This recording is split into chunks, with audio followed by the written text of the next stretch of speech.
Some people think we are selfish when we decide to focus on coming back. Good morning, family. It's another wonderful morning in the village in Karateng. We are happy to start the day with the birds chirping, the sun is up. Another wonderful day. Couldn't be any more grateful. Personally, it's the little things that give me joy. I'm not looking forward to be rich or any of that stuff. I mean, it's nice to have money, but you have no idea how much joy you get in little things. Just waking up in the morning and just deciding that today I'm not going to do anything, and I can. When I live in diaspora, I don't have that option many times. Usually I have to wake up in the morning, I've got the day running, I've got bills to pay and all that. In the village, I don't have to do any of that stuff. I can just wake up in the morning and just decide I'm not doing anything and just get to the hammock down there, relax, put some old people music, bring something to drink, and just chill with my people. So this is the African dream that we are selling out here, folks. If you're new to our channel, welcome to our channel. This is Wonodede. I'm joining you from Karateng in Kisumu in Western Kenya. So I'm here to talk with you about a subject that also keeps popping up every single time we talk about returning to Africa. Some people think we are selfish when we decide to focus on coming back, because this is one decision that is most often about us. And in truth, are we being selfish or there's more to it? So that's what I want to talk with you about. But again, if you're joining us for the first time, I hope you find our content worthy, so you're going to subscribe. And even if you don't subscribe today, I hope you'll return as a regular viewer. And so, yes, Mama. What is that? Huh? What? That's a shooting guy. Are you sure? Okay. All right. Well, that's my supervisor. As always, she's always next to me whenever I'm out there doing my thing.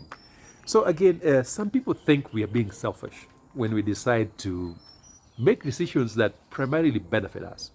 And that's what I want to talk with you about. So anyway, if you're new to our channel, we talk about everything returning to Africa.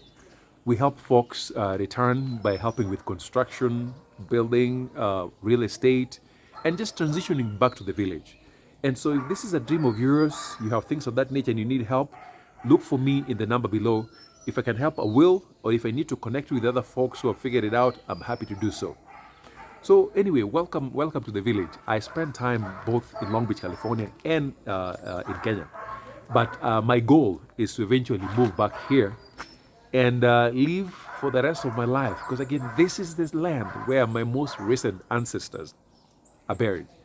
And I want to spend the rest of my eternity here. So if that is entirely possible, which we will make it happen, that's the goal. So we still go back and forth, but I'm here a good bit of the year. So anyway, guys, the truth is the decision to return to the village or to return to Africa, whether you're an African American, Afro-Brazilian, you live in the UK, any person of African descent who is coming back here, whenever we make that choice, it's often because there's something really compelling us to come back.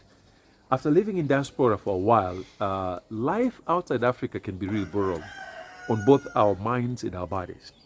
I always tell people that when you leave Africa, whether you left involuntarily hundreds of years ago or whether you left by choice, your body leaves, your mind leaves, but your soul is always going to be here. And no matter how hard you resist it, it will always come back to haunt you. And the older you grow, the harder that push is. I mean, the more the desire to come back. And so coming back to Africa, in some ways I would describe is one of the decisions that you're going to make for yourself. And if you're a regular African or a person of African descent, many of us are raised to think of other people first. That's just the nature of our culture. Yes, Mom. You got the, okay. That is red. What? That is red. Are you sure? Yeah. Okay. Yeah, many of us are raised to think of other people first. And so we spend our entire lives thinking and doing things that benefit everybody else but us. And so while that is not necessarily a bad thing, I really have no problem with that. Oh, and by the way, I'm spending time this morning at our gazebo here We are still cleaning it up. It's not exactly where I want it, but the goal is to put a proper sink here where we can wash and clean fruits. And then right next to it here is where we basically boil odoma, which is a French word for roasting corn. So usually when we are out here in the evenings, it's actually corn season. We go out to the shamba, get some corn, roast it out here. We can set up the fire here, and it's a wonderful evening. So it's those simple things that really gives me joy. Just coming back home, sitting by the fireside next to the warm fire, boiling odoma and things like that. It's just what treats my soul. So anyway, back to our discussion about returning to the village. Deciding to come back is one of those things that I say is all about you. We spend our entire lives doing things for other people. Ever since I was a kid, I remember as a young boy, I'm the second born in a family of 8. I remember as a kid, if my parents came back home and I didn't know where my younger siblings were, I would get in serious trouble. And if my siblings got in trouble elsewhere, I would be the first one to get punished. Because the first question they ask me is, where were you when the little one was doing XYZ? And so our community trains us to think of other people first, oftentimes or sometimes at the detriment of our benefits. And so I say that is not a bad thing. I accept it. I actually love that communal way of life. But unfortunately, when you do too much of that, you end up in a place where you've spent your entire life doing things for people and not thinking about yourself. And again, thinking about yourself too much can be a problem, because that's when you talk about selfishness.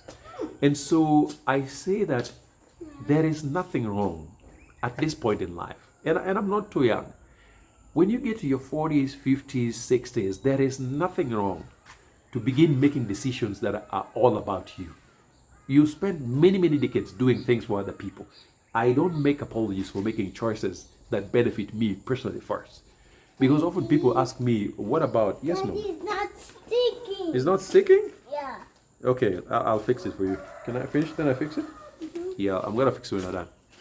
Yeah, so people ask me about, what about the kids? What happens when you move here? Even people with older kids and have grandkids living in diaspora, they're like, what happens to them? What about this? What about that? Sometimes people have to, you make your choices and the world will adjust. Because for those of us who left Africa many decades ago, we lived in diaspora for a while, we left our parents down here. Some parents actually left their kids and have toiled all these years, living diaspora and working very hard. And trust me, you get to a point where no matter how much money you make, physically, life in diaspora begins to take a toll on you. It begins to take a toll on your mind. And so I say, there is nothing wrong about making a choice that benefits you individually. So if your kids love to join you in Africa, that's fine. And if they choose to do something else, that's fine. But personally, I don't think I'm going to lose sleep if my kids choose not to come back. That's on them. I also left my parents 20 years ago, lived in diaspora. They were here, they're just fine. But this is the one decision, one of the many decisions you can make about you. Secondly, for those of us who grew up in Africa, this passion about village life, passion about Africa, is one that comes naturally because this is all we knew before we left. Our kids who are born outside may not share the same passion, and it's okay. And sometimes even our spouses may not share the same passion. That's okay. I don't think we necessarily have to sacrifice everything throughout our lives just because we want to meet other people's expectations. I say, if my spouse has a different idea, I'll accept that. We can find a formula where I get my African dose and they get their foreign dose if they can. I'm just lucky that my wife and I are all on the same page about returning. And I'm also very privileged to be able to bring my kids when they're younger. So they actually love the village more than they love Long Beach. So that helps me. For people whose kids have not been home, that may be different. I know there are kids who come here and they're like, no, I don't want to have anything. That's okay. We don't have to sacrifice our major dreams just because we are satisfying everybody's desire. And I don't feel guilty about it. So yes, is it potentially selfish for me to decide to come back to Africa? Maybe to some degree. But I have done everything about my life, doing everything for everybody. This is the one time in my life where I get to decide what's good for me. The world will adjust. Do you, and the world will adjust.